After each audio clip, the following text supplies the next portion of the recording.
Hi, it's me again, and regular viewers of this channel will know how I feel about Piers Morgan. Not a big fan, personally. He's been making some headlines this week for some reasons and some other reasons that we don't talk about politics on here much anyway, do we? But on this one, he may very well have a fair point. Let's have a look. What BBC did to over 75s was a disgrace. Piers Morgan insists licence fee must be reviewed.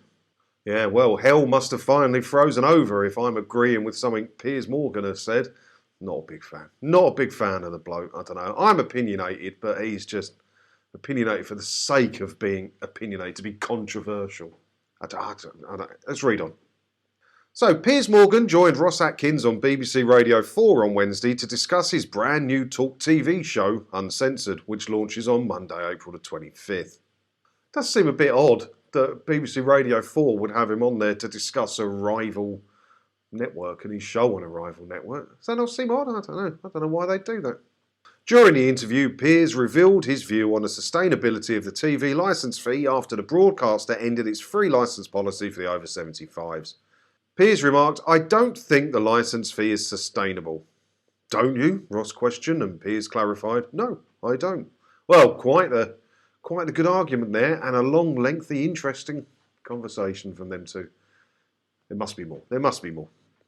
"And I felt what you did with the over 75s was a total disgrace, and I said that loudly and clearly on Good Morning Britain regularly, and I really feel that was a betrayal of pensioners in this country. Look, the BBC is facing an unprecedented threat," he continued. So yeah, fair dues, he's making all the right noises there, isn't he? The over 75s is one of the worst things the BBC have done since 70s entertainers. Really huge PR disaster for them. And they can turn it around so easily. It's not going to be hard for them to turn it around. All they've got to do is put their hands up and say, yeah, sorry, soz, we made a mistake. We're going to reverse on it, and we're going to give the over 75s their free licences back. Wouldn't be hard to do, would it? But they're just not going to do it. But the problem I've got with this article is that while he's talking the right noises, same as Nadine Dorries is talking all the right noises, they've got an out. They've got an out that defends the BBC, and it's the one thing I think that could save the licence fee model, or could save like the way the BBC will be funded going forward via a taxation or the licence fee. Basically tax anyway, isn't it? But yeah, he's saying the same things as Nadine. Have a look. Piers went on to praise the BBC's coverage of the Ukraine-Russia conflict.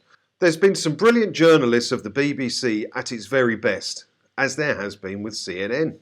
Some of my old colleagues risking their lives to bring amazing reports to people. That's these great corporations at their best." Yeah, see, that is the one defence that's coming out at the minute, and the BBC are really pushing it as well, because they know that's the only shit they've got on the shelf. That's the only defence they've got, is their news. And I don't think BBC News is very good, and I don't think it's unbiased in the slightest. And I wouldn't watch it. But it's a sad fact that when something big happens in the world, the British people turn to BBC News first. And that is what they're trying to sell at the minute, to keep their licence fee going from 2027 onwards. And it could well do it. It could very well do it. It's the one problem we've got. We're winning the fight left, right and centre. But the government like BBC News for one reason or another. But can the BBC continue to charge people of my kids' age? My 3 boys are in their 20s. Are they going to pay a licence fee when they already make a personal choice about whether to pay for a Netflix or Amazon Prime or whatever it may be? I don't think that it's sustainable. I think eventually the BBC is going to have to go down that road. Well, they're going to have to go down that road at some point, because that is the long-term future of any broadcasting company. Well, they won't be broadcasting so much, they'll be a streaming company. But you know what I mean? That is the future of television, is paid subscription. As sad as it may be, because we'll all end up having about 50,000 blooming subscriptions. But in the meantime, the BBC could just show ads tomorrow and turn the licence fee off.